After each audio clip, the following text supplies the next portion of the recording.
out just in time. And speaking of backs out, Alexander had a massive moment. He couldn't catch it. And we've got another rollover. That's a big one. And that's for Cedars.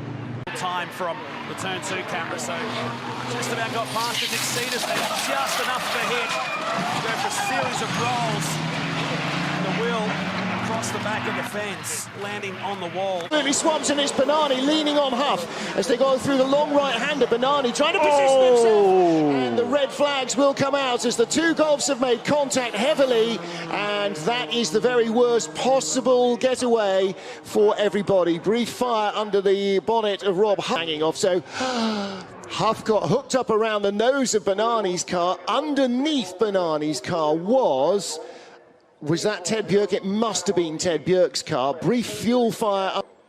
Huff is trying to get alongside. Contact. Oh, and that breaks the left suspension of Huff's car.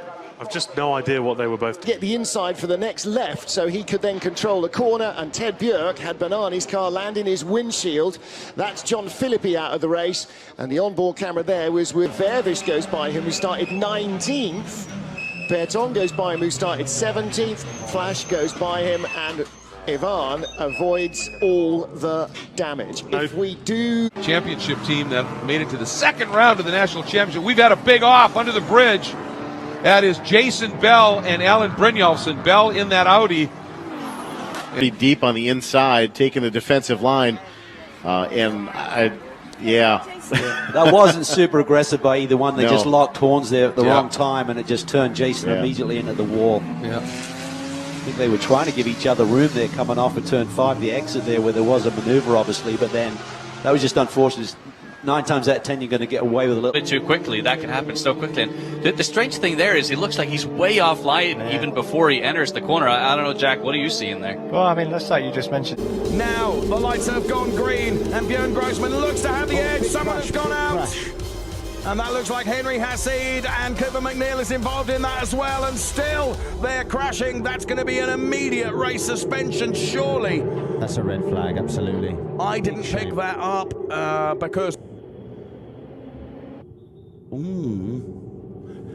It just looked like that, and I think that was Philippe Pret. Yeah, he's closed the door on Cooper, who's then gone into the other one, who's then gone into the other one. Now, I'd like to see that again before I absolutely commit, but the colour scheme on that car would indicate to me that that was Philippe Pret. It was avoidable, wasn't it? But the car... See, it's that car that I think is Philippe Pret, but and with deft apologies to Philippe if I've got it wrong. I hope we stay with this shot long enough just for us to be able to pick up the ID of that car.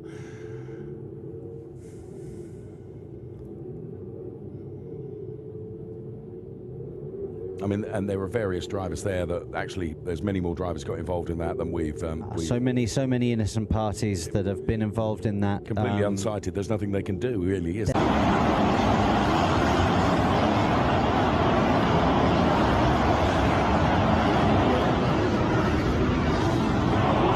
We had to try to, and he's got really close up behind the Aston, lost downforce, and then the wheels tipped the car on its side. So it was actually the wheels kept in, had to get on the brakes, he had oversteer, put him at wide, but as I say, the tethers keep the wheels in place, but at that point, it's the wheels that actually turned the car over. In the first non-points race in IndyCar since 2008, and there's a crash already! It's the Honkos Hollinger Chevrolet, and they hit Renus V. Well, power involved there as well. Been a big topic of conversation, a little bit of contact there with Colton.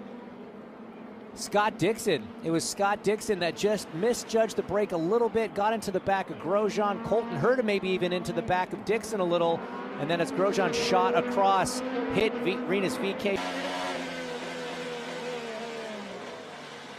So Dixon in that orange and blue PNC Bank Honda, he tried to take evasive action and... 11 โอเวอร์ออครับ อ้าวโอ้ไปท่านี้หนึ่ง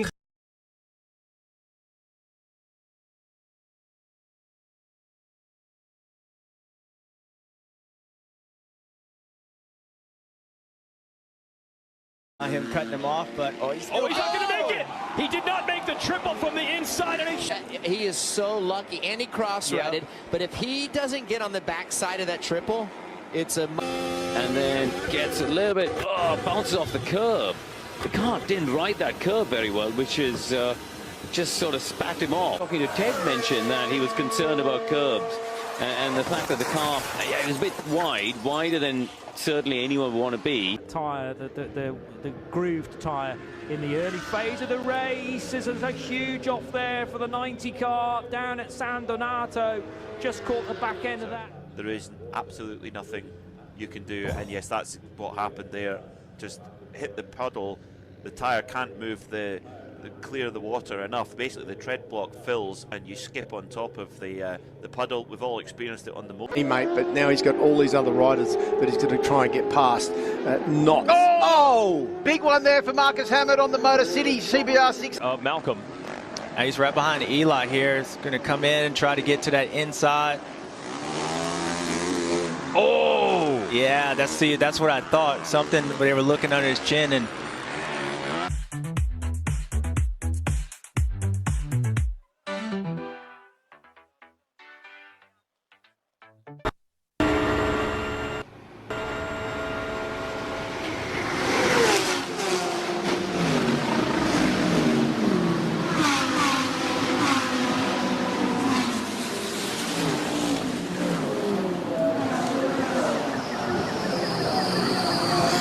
Is called, and that is a very badly damaged Audi. It was sideways, it hit the wall, and he tried to turn away from the next wall, but he just couldn't. It speared it across the road at huge speed. That is a big accident, and Macau has bitten again. Yeah, it certainly has.